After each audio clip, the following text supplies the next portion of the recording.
Welcome to One Tired Teacher, episode 45. The first step in behavior management, building rapport, part 2. Yes, this is part 2. This is a continuation of part 1, which we began last week with episode 44. And today we're going to finish up in a much briefer episode about the importance and the value of building rapport. I hope you stick around.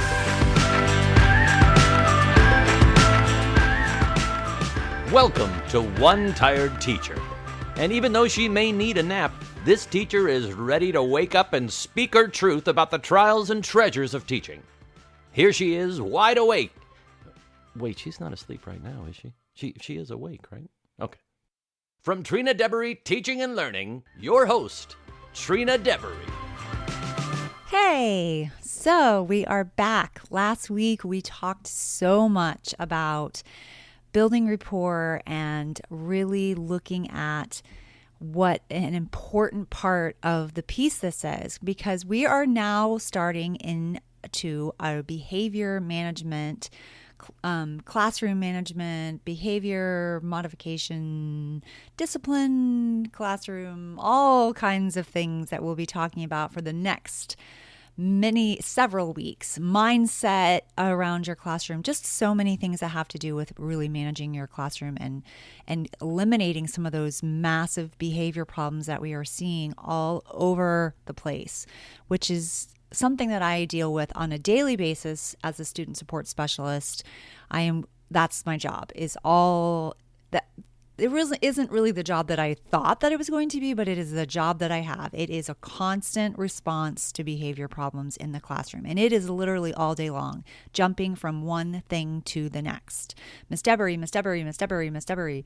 I have never wanted to scratch my name off of something more.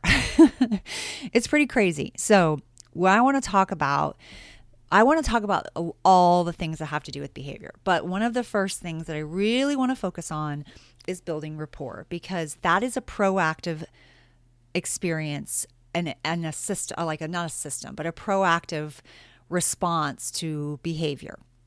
If you have a high emotional bank account, and I know I said this last week, if you have a high emotional bank account, it can withstand, it can hold, recover from some things that are not deposits, some withdrawals. I don't know why I'm having a hard time getting that out of my mouth. So withdrawals, it can handle some withdrawals from the account. And that is so important. So you've got to build up that relationship before you get those withdrawals. Sometimes they happen like right away, and it's really hard to kind of recover from that. And you're like, you kind of immediately have this kid in your head as like the kid that's in trouble all the time. But I'm telling you, you've got to find a way to see the good in the child, even though it can be a lot. And sometimes it really feels like your life is being made so much harder because of the behavior of this child. But we have to separate the behavior from the child. It's not the child that is trying to hurt you. It's not a child that's causing you to have a headache or cause you to not be able to teach or cause you to go home and cry. It isn't the child, it's the behavior. And they are two separate things. And it's sometimes really hard to realize that, because we're so in the midst of chaos, and chaos can be really difficult. But building that rapport is essential. It's the only way to get that child back, is to actually see that child, to hear that child, and it really makes a difference. And like I said, this is going to be an ongoing series. We're going to be talking about this for weeks, but we're going to hear from some experts, and hopefully that will really help too. But the rapport building is essential. So I shared last week about my story from, teaching for 17 years and then leaving the classroom to be a student support specialist. And then, then I didn't last very long at that. I did it for about a year, a little over a year, maybe not quite a year and a half, but pretty close. And then I became the media specialist, and then I resigned. And I took a leave not a leave. I didn't take a leave. I resigned. I resigned for almost 2 years, and I came back. Then I have come to the determination that I need a little more stability, and there's parts of the school system that I missed which mainly were the kids and like working with teachers. Whew. But it's like all of it. You get all of it. You don't get to just pick and choose the things that you want. And boy, what a eye-opening. Like, I knew that it was rough when I left, but it's just gotten harder and harder. And I don't even know what to say about that. That it's just harder. It's just harder. And I'm telling you, we wonder why we're not getting good teachers. And then we turn around and we don't give them credit for the job that they've done, even in their own county. That doesn't make sense to me. Like, I got my first paycheck and it was like a punch in the stomach. I mean, I've taken a pay cut in this county before when we had financial issues in the county. And I took a massive pay cut, and then I was nationally certified, which we got a pretty significant bonus every year. And then we lost that. So that was another pay cut. It was just one pay cut after another. I got my master's and I made it just under the deadline to get paid for that, for it to be recognized. And I lost all of that when I resigned. I lost my master's pay. I lost my 20 years of experience. I lost tenure. I lost being on the evaluation system and only observed once during the year. Now I have all of that back. I took a $7,000 pay cut. I have to be evaluated twice. I am like treated like a brand new teacher. I was only given 8 years of my 20 years of experience. It's really hard. Like, it's really hard. It's really hard to do the same job and be compensated so much less. It just is. I don't know how else to say it. It's just a difficult thing. And like, I don't want the response to be, well, you shouldn't have left. That's ridiculous. Like, you should want to keep and you should value good teachers.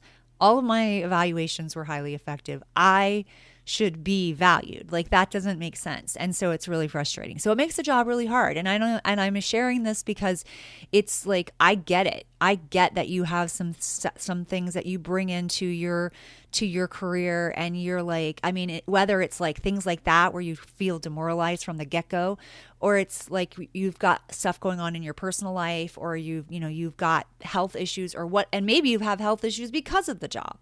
So some of those kind of things, you bring them with you, and then you go in and you have to deal with these behavior problems, and it becomes overwhelming. It becomes like undoable. In fact, you actually often wonder, is this worth it? And that can be a really hard place to be. It's hard to see the good. It's hard to like build the rapport. It's hard to look at the child and see the child when you've got all those layers in front of you. But they are the ones that are suffering because of this system. They are the ones that are not able to really learn and really think and be celebrated for their differences instead of criticized because they don't fit in the box. They are the ones that are paying the price. Not only I'm paying the price too, but so are they. And that's the thing that I have to remind myself. Like, at the end of the day, I care about those little faces. I care about them I want more for them. And so I'm going to take this nonsense for this year, and I'm going to deal with it, and I'm going to figure it out. Because my goal is to make their lives a little bit easier, have them feel a little bit better about the world around them, and to support those teachers who are in the trenches, who are struggling day to day with these situations that sometimes I laugh when they say things to me. And I don't mean that in a mean way, but I start laughing because I'm like, did you hear what just came out of your mouth? It sounds insane. I'm like, if an everyday person could just teach for a little while, they would be shocked at the things that we hear. It's just, it's crazy. It's literally crazy. So I just want to get back to building the rapport, because that is such a key part of it. So, okay, I refreshed a little bit about my story. Now you know a little bit more than you probably needed to know.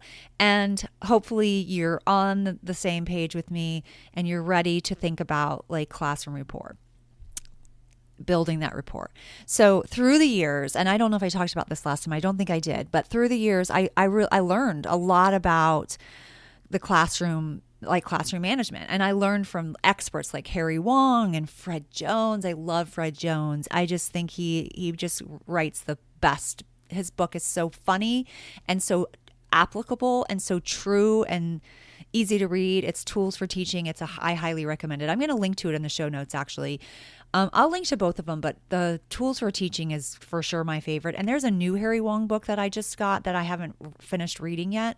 So there's probably some really good things in that too. But Fred Jones is still like the one that I just highly recommend. But anyway, I utilized my strength out of building relationships. I participated in trainings that focused on high engagement learning, which I really think helps massively. I really think that team builder activities and class builder activities are crucial to building like a culture in your classroom. I focused on inclusion practices that focused on behavior and academics.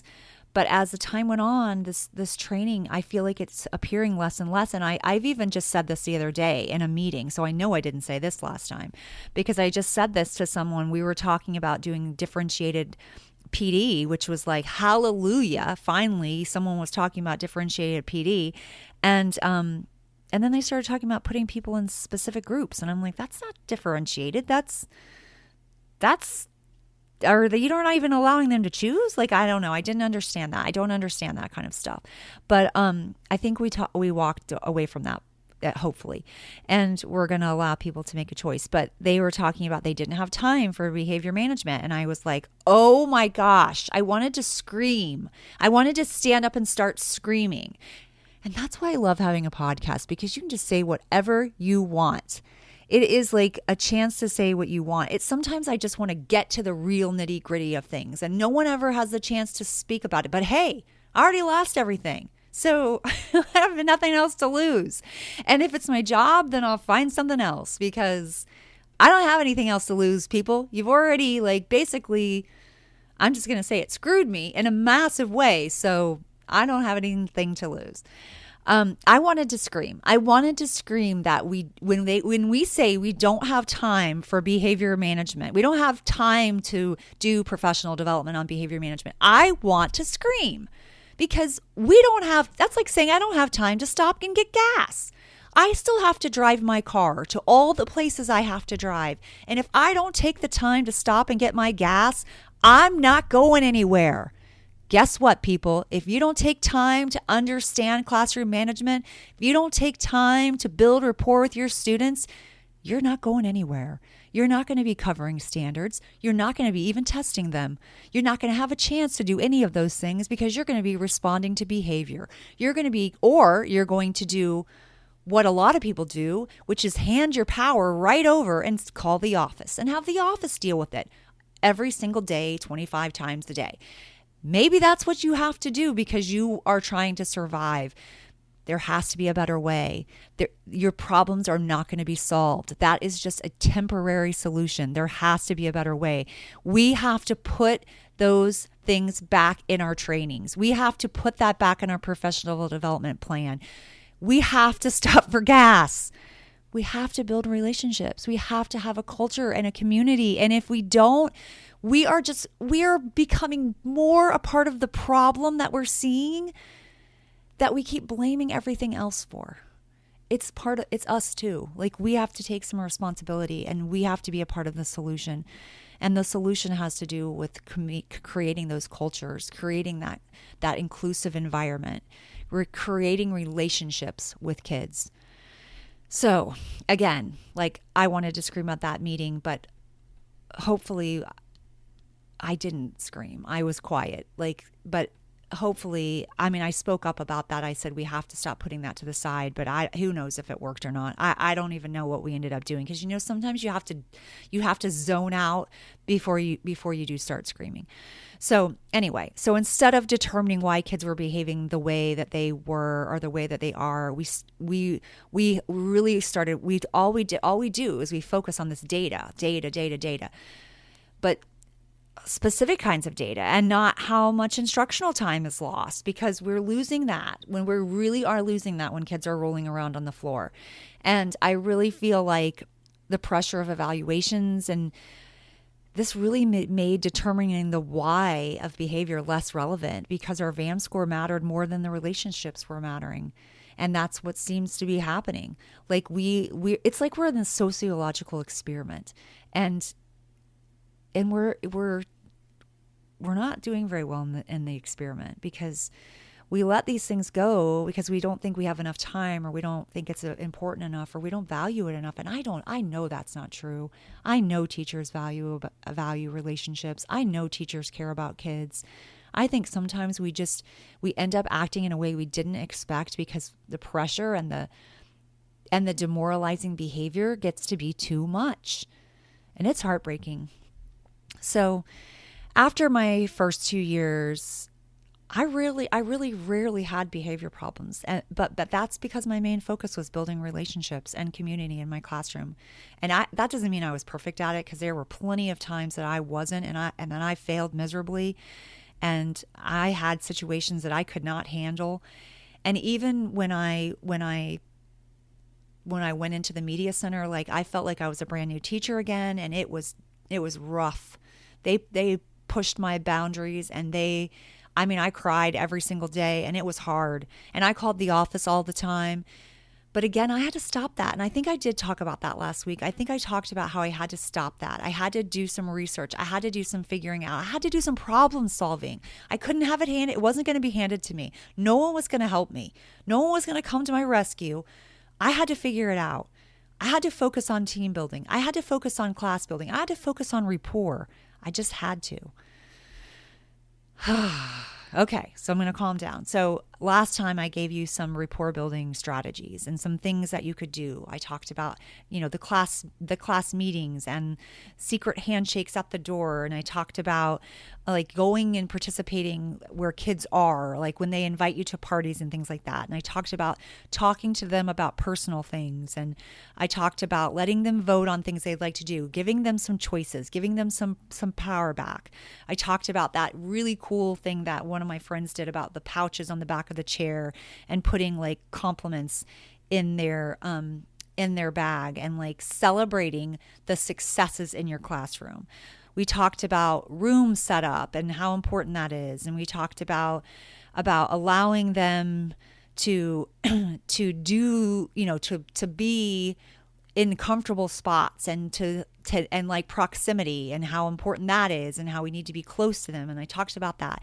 But I also talked about the reasons that kids are usually have behavior problems. And that is because they need attention. They feel a lack of power and control. They feel like it can be their ability. They don't feel good enough or smart enough. They may be avoiding and escaping, or they don't feel like they belong. And so some of these things that we can change, some of these things we can make better. And when we have things like procedures put into place, and we have like activities where we utilize like teams of people or partners, and we pay attention to that. So we make sure that kid that's sitting alone or doesn't want a partner, or nobody wants to be their partner, we work on those things. We work on making kids feel valued, and finding the value in them, and shining it for others to see, and not in a way in which that embarrasses them, because some kids are embarrassed by that. Some kids don't like public praise. So we have to be careful about that too. But we talked a little bit about that last week, but I want to talk a little bit more about some things that we can do that more, because this is part 2, like more ways of building rapport. All right. So one thing that I'm pretty sure I didn't get to last week, which was about like things that you can do even in academics. And this is one way in which to build rapport with kids. It's showing your vulnerability. And like, I used to do this with my kids by adding personal stories. I would tell them things about my life, tell them about my kids, tell them funny stories about my about my kids or my son or my daughter or whatever. I wanted them to know that, first of all, I wanted them to know that I was a mom, so I know, they can relate to that. Or maybe if they don't have a mom, they can count on me in a mom type of way sometimes. One time I accidentally, like, a kid was upset, and I had the kid for a couple of months.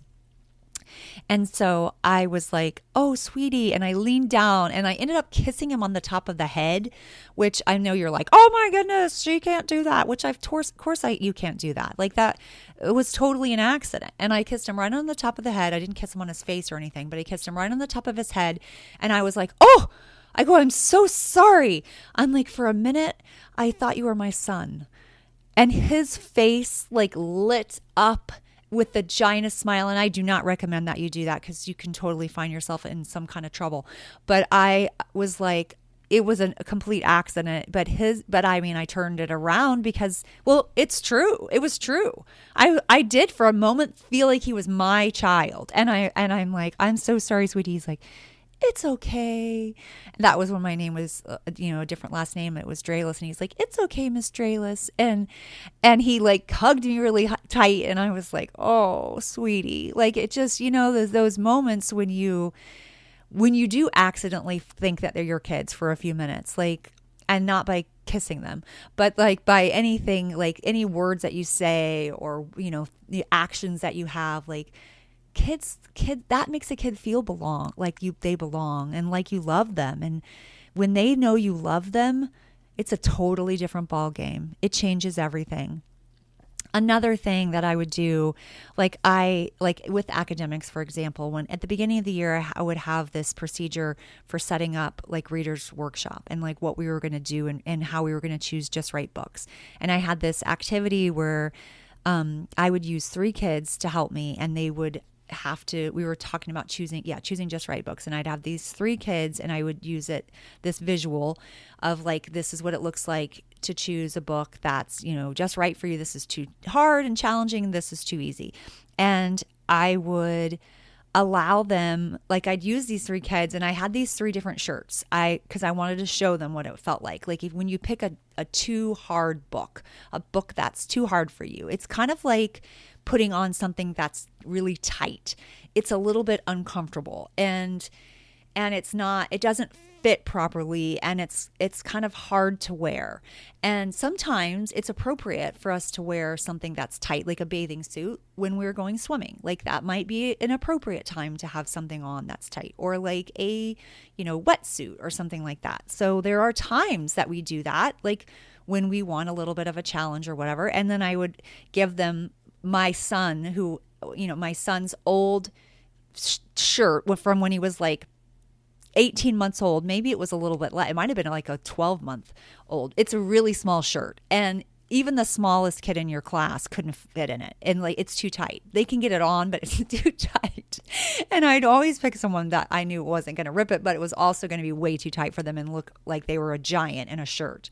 And that always makes me think of that fat guy in a little suit. If you are old and remember that from Saturday Night Live. Oh, so funny. Anyway, so they have this little shirt, and they would stand there with that little shirt, and we talk about how it was that would be too hard or too challenging. And then what it was like to pick a book that was too easy. And it was just loose and free. And I'd give him my husband at the time's shirt, and it was he was a big, like muscular guy.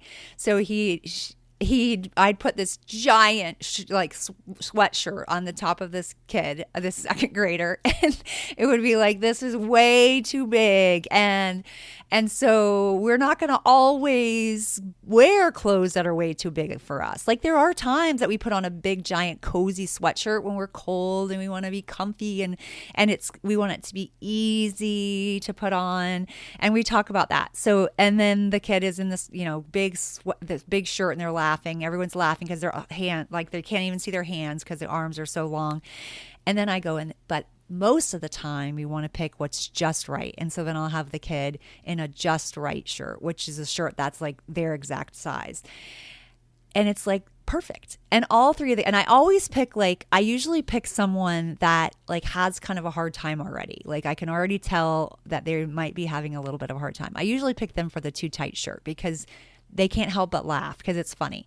And we're laughing. And I usually pick someone, kind of like is a little bit like a little more serious for the maybe a perfectionist for the loose fitting shirt, because then again it's funny and they're like, okay. And then the just right is and it just like it brings the kids to it. They always remember that. You can always refer back to that. I usually will take a picture and like put that by the definition for just right, too hard, too easy, or whatever, and that makes it even more fun. So using kids like that, it makes it emotional, and they will remember things. It's academic, but it's also building a relationship with them. Like they always remember that. And I just think that's so fun. I used to do this classroom mystery in my classroom too, and the kids love that. It's those kind of things.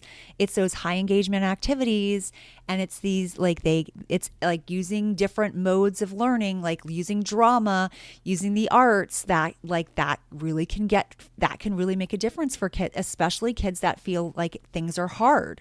Like they get to use a different side of their brain, and that allows the world to open up for them. So those kinds of things are another way to kind of build that rapport with kids. Something else that I've done that I felt was a really beneficial practice, and I'll link to that classroom mystery because that was really fun. I'll also link to the shirt activity, which is all like procedures for building a reading workshop, and it's also like it's my first unit in my units of study for character, for like reading about characters overcoming obstacles and things. So if you teach second grade or first grade, it might work for you. If you teach third grade, I actually have a character unit for third grade too, so I'll link to that as well. But one thing I did was I also quickly introduce practices that work on social and emotional aspects of the child, the whole child. Like I have a gratitude journal, and gratitude is a practice. And when we practice gratitude, we begin to change our mindset from all that we have that is wrong and hard, and we focus on what brings us joy. And this is really beneficial for kids. It's a really good way for kids to feel like they have a relationship with you, because like you sometimes read the gratitude journal and you write back in it like, I love that too, and I'm so thankful that I have I don't have a big brother, but I have a little brother, and things like that. So it's like fun to talk about. It's a really special thing that you can do at a morning meeting as well. And it was something that I did. You can do it daily or you can do it weekly. I actually have it set up so that you could do it daily. I have quotes for each week, and that allows you to kind of talk about the gratitude quote, and then they journal on it. And I also have like a version so that they can draw too, instead of just having to write. I'll link to that in the show notes because I think that's really good for rapport building. And it's just more of that like culture in your classroom. I really think it's one of my favorite resources, honestly, and it's just a small little thing that's in my shop on TPT, but it's like I was so proud of it because it just turned out really pretty, and I don't know, my kids loved it, and it was just really fun. I also have a gratitude lap book, which I think is really great for creative kids, and it can add like that artistic flair, and it can be visual and more appropriate for younger kids, and I'll link to that too. Another huge rapport building practice is to assure kids that when they make mistakes, and we all do this, we all make mistakes, that you will deal with it privately. I think this is one of the single most biggest mistakes that teachers make, me included, is that we point out their mistakes in front of the class. Like we actually make a big deal out of it in front of everyone. And this is a huge, huge mistake when you're dealing with older kids too. Like when I was in the media center and I quickly learned that, like when you're talking about pre-adolescents or even kids that are at that point because they've had multiple retentions, it's like you're challenging them to a duel in front of the other kids, and which is such a power trip and such a mistake. So I highly, highly recommend that you deal with it in private. And I've actually had a couple of scenarios just in this past week again where I've dealt with some fifth graders, and I told them, I'm like, I'm going to shut my door because I don't want other people to hear this, because I don't want you to feel embarrassed. And it completely changed their attitude. They were like pacing around my office. They were starting to get really hyped up and mad. And so I did that, and they were like, huh. And I said that to another kid when we were talking in the hall. I'm like, let's go over here. Let's go outside and sit on the picnic table, or let's go over here because this is a private conversation, and your privacy matters to me. Again, their attitude completely changed. So we don't want to point their mistakes out in front of everybody. And you can expect them to do the same. Like, you can expect them to honor you and talk privately to you and not like fight back with you in front of everyone if you have set that tone. So it really allows kids to feel cared for. It gives them a sense of belonging. It gives them a sense of respect. It eliminates their need for negative attention because you're not going to give it to them in public. You're not going to do it in a public manner. And the key to this is addressing the unwanted behaviors quickly and privately and without taking a lot of time. And it may be even just a signal that you have with a child. Even if you have a chart, which I have learned a lot about charts, and I'm not a huge fan, and I used them. I used a chart in my classroom. It was very fluid. They could move up and down, but it's public. It's public. Like, what if they had their own private chart, or it was on their desk, or something to the point where you quickly address it, but you're still teaching. You move on, you're still teaching. You're doing it very discreetly. Maybe you walk to the student, you move them on their chart, and you keep teaching. And if they reject this, you quietly lean down, you tell them that they chose to move down, and then you give them a cool down break. How would you like to go to the cool down spot, or would you like to stay here? But you're not doing it in front of everyone. You're kind of whispering it to them because you really want it to be private. And even pulling them out of the room may feel private, but it's like a production. So you want it to be quick and discreet.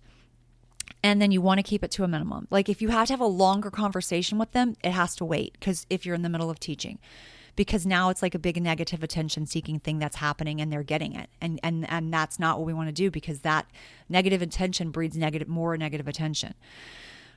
Problems arise when we make these things a problem for the whole class to witness. It really is. It's so true. And this often sends kids with issues right off the edge. When they think that they're embarrassed and that they are on the spot like that, it can escalate behaviors. And you really want to remind them that you want to keep this private so as not to embarrass them. And this goes a long way with kids. I've watched it completely change it's helped de-escalate kids. And even in the middle of an escalated student, again, a couple weeks ago, who was on the floor, laying on the ground in the hall, I was like, I am going to move you away from that other class. The other class can see you. I'm going to move you away. I told them what I was going to do in advance, and then I moved them away because I didn't want to startle them by putting my hands on them. I needed them to know that I was doing this for their own sake, and they seemed like almost relieved. They still were in their escalated state, but it was like a sense, I could see a shift in their body language. And in the end, when they came out of it, they were so thankful. So it really makes a difference.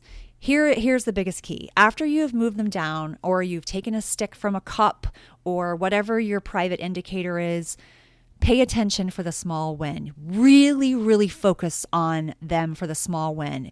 Even if they respond appropriately, or if they readjust their behavior, any small thing, like they get their pencil out, they put their feet under their desk, anything. I'm talking anything that's positive.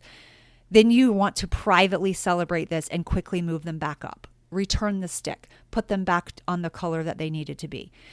Because you want them to turn it around. And when I had the chart in my classroom, I didn't think about it being a public thing. But of course it is. But I really didn't know better. And it worked for me. So I thought, well, it's fine. But I had this one, when I was platooning with my partner, I had this one student who was supposed to be like a kid that threw chairs and stepped on tables and all kinds of like really extreme behavior. Well, I noticed, like, because he was retained and I had him the second year. So I noticed when I watched him the year before that whenever he got redirected, he lost it from there. Like, it went downhill and he never could recover. And so I'm like, okay, he has to be able to recover. That's the key. And that's a key for a lot of kids. They feel like once they're done, then they're done. But if they know that they can recover, if you focus on the small win, they'll turn it around. it's a win for you. It's a huge thing for you. Even though you feel like, well, I don't want to put them back. They don't deserve it. They did this, or this.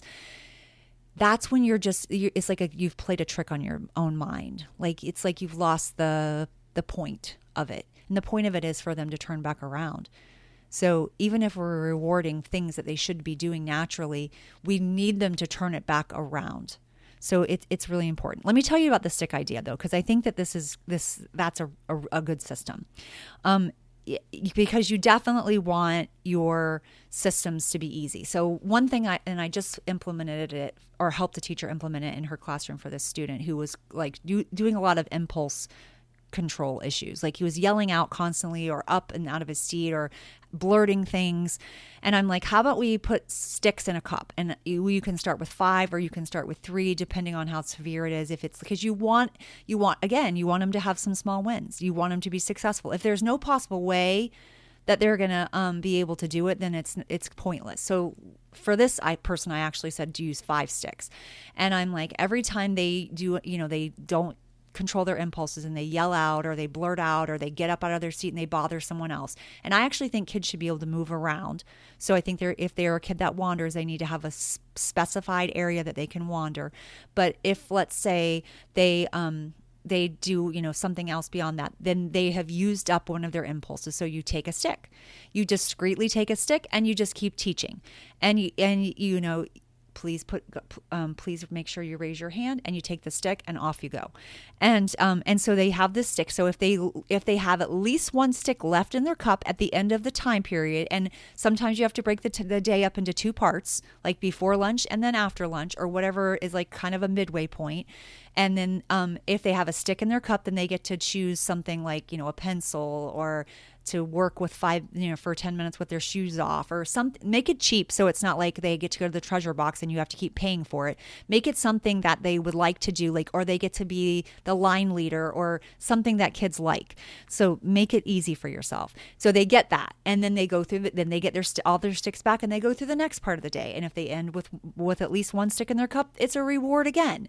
And so I think in that case, I don't know if you have to give the sticks back in that case. Like, maybe they lose the stick, but they still have sticks in their cup, so they still have the opportunity to turn it around. And if you break it into the 2 parts of the day, then you're offering them an opportunity to have a fresh start, instead of they blew it in the morning and that's it, and then the end of the day stinks. So those are just some things to think about. I know, for like example, my son wanted to be a patrol in 4th grade. And it was like, if you got in any trouble at all, in 5th grade, if you got in any trouble at all, there was no possible way.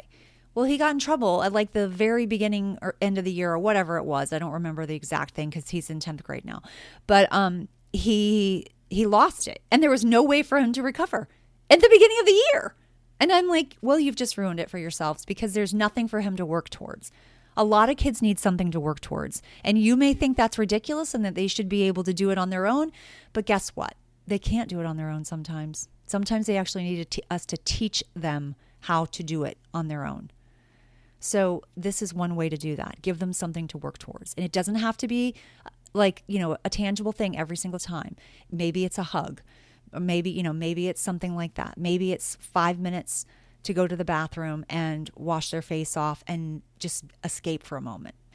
Maybe it's something like that. All right. A lot of this is really moving past our own ego, which is, believe me, I get it is hard. I know that I have been adamant about, like, I said this, it has to be this. That's what I told them to do. That's what they need to do.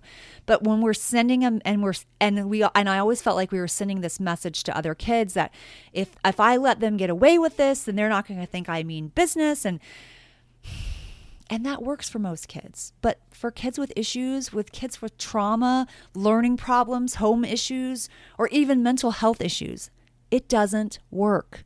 It doesn't work like that. And in fact, it can be a trigger. So our goal is to help them learn how to behave. And this takes a mindset shift. It's a crucial mindset shift that we need. We've got to think about the rapport building. We've got to think about the relationship with the child. We are trying to develop this relationship. We are trying to teach these behaviors. these kids already feel like they have a lack of power or control in their lives, and we have to help them get some of that back. It's a process, and our ego has no place in it. And it's hard, but we are the adult, and we have to be that for these kids. And we will talk about that more in the next few weeks. We'll really get into some of those strategies and some things that we can do. But getting back to rapport building. All right, so some more activities that help with rapport are classroom practices, like yoga in the classroom. And if you want to hear more about this, then listen to my episode. I don't know which one it is. I'll link to it in the show notes, but I talk about using yoga in the classroom. Yoga in the classroom can be really powerful. And I also have some yoga cards for whole class or small groups, and I'll link to those as well. And mindset readers are also really helpful for kids to focus on like the appropriate mindset that they should have for various activities, like in the lunchroom, or your mindset with partner work, and talking about being inclusive and things, and your morning meetings. And I have those as well, and I'll link to them. So this is really just the beginning of this topic. And I can't express how valuable it is to take the time to build these relationships with your kids. It truly makes all the difference. And this has to continue throughout the year. Spending time building communities is something we do every day, and at the very least once a week. Focusing on character building is just one way to impact your day-to-day classroom existence. There are multiple ways to accomplish this, and we're going to be focusing on these in the future. So every once in a while, we need to set that data aside. I know. I'm all for setting it aside a lot more than every once in a while. But if we continue down this road, we're only going to be able to expect things to get worse. And they already have. So let's focus on what is costing us the most. Behavior issues. So this One Tired Teacher is hoping that you are getting another restful and rejuvenating weekend. I know I said that last week, and I want to say it again because it's really important for you to be taking care of yourself as well, building the relationships with your family members and your friends and the people that are important in your lives, and not spending all of your time focusing on that in the classroom. You've got to do some things for yourself too, so that you can be ready, for your kids on Monday. Until next time, sweet dreams and sleep tight.